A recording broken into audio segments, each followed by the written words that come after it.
verte. Tous les Brugeois sont dans le rectangle quasi. Et tous les Gantois aux abords du grand rectangle. La tête au deuxième et la latte. La latte qui repousse cette tête d'Alphaba. Encore une fois, ce sont les défenseurs centraux qui étaient venus porter le danger là sur cette phase arrêtée. On repart du côté gantois.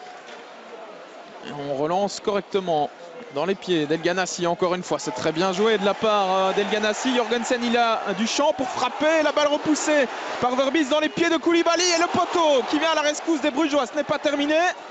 Ljubijankic au deuxième poteau. Verbis de nouveau. Et un nouveau poteau de Koulibaly. Cette action va-t-elle se terminer? Eh bien oui, avec une frappe à côté de Yacine Elganassi. Eh bien une action complètement folle dans ce match.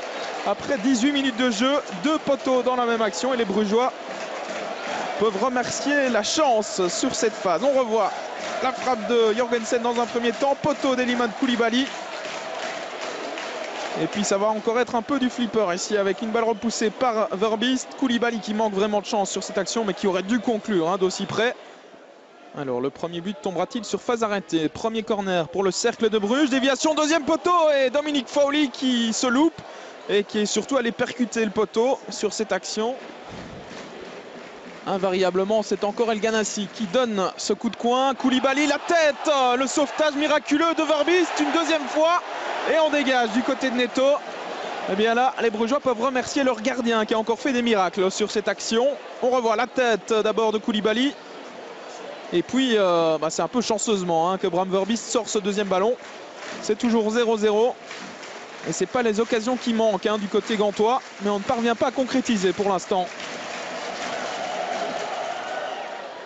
Nouveau coup de coin, Elganassi dans le paquet, ballon repoussé par Bram Verbis, pardon, le but non, c'est sauvé de la tête par Vian sur la ligne. Eh bien décidément, ce ballon ne rentrera pas sans doute pour les Gantois, en tout cas pas dans cette première période, si ça continue comme cela. On va revoir une nouvelle fois cette action avec la frappe manquée par Arzo. Et c'est Alphaba qui avait frappé sur... le crâne finalement de Denis Vian. A priori le ballon n'est pas rentré. Les Gantois qui reprennent la possession du ballon. Baric avec Smolders qui a un peu d'espace devant lui. Il va tenter de trouver Elganassi. Voilà qui est fait. Elganassi à toute vitesse avec Rudy qui revient dans son dos. Le centre extérieur pied d'Elganassi et Vian qui se trouve. Et c'est encore une fois Bram Verbis qui est là pour sauver les meubles véritablement. Elganassi face à lui, Rudy. La passe en retrait d'Elganassi qui reste disponible pour Marco Souler. Retour avec le Diable Rouge. Attention, Elganassi, la frappe, ça ne passe pas loin, c'était bien tenté.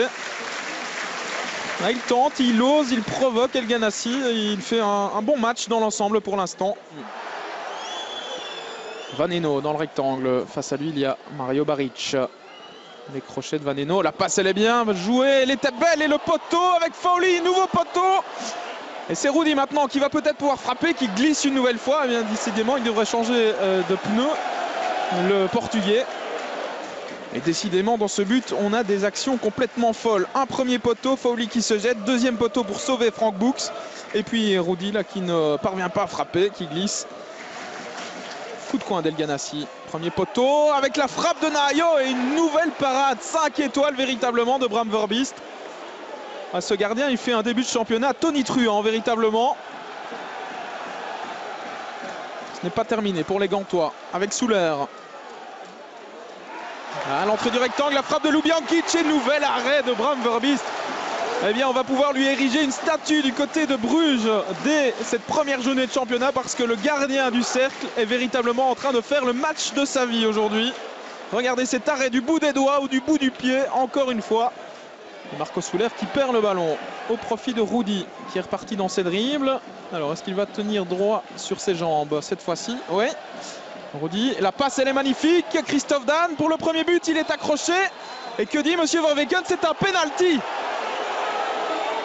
Penalty pour le Cercle de Bruges. Eh bien il va falloir revoir cette action parce que j'ai quand même l'impression que Christophe Dan est tombé à contre-temps dans cette action. Carte jaune par la même occasion pour Nahayo qui va être exclu. Voilà la première carte rouge des Gantois cette saison. Elle est pour Nahayo qui avait reçu une carte jaune après 17 minutes de jeu. Et pas de doute dans le regard de Monsieur Verweken. On va revoir ça avec Christophe Dan qui glisse véritablement tout seul. Ouais, il se trébuche dans son propre pied. Christophe Dan. Alors, Oleg Yachuk à 10 minutes de la fin de cette rencontre pour le 1-0 via le montant. 0-1 plus précisément. Le Cercle de Bruges passe devant grâce à ce penalty véritablement généreusement accordé par Monsieur Verweken. Mais voilà, les chiffres sont là. C'est 0-1, ouverture du score pour le Cercle de Bruges par Oleg Yachuk. Et c'est la fin de ce Gantois Cercle de Bruges. Victoire du Cercle 0-1. Du côté brugeois, on se satisfera évidemment de ces 3 points arrachés grâce notamment à un exceptionnel Bram Verbiest dans les buts. Du côté de la Gantoise, on va sûrement pester sur ce penalty qui va encore faire couler beaucoup d'encre dans les jours à venir.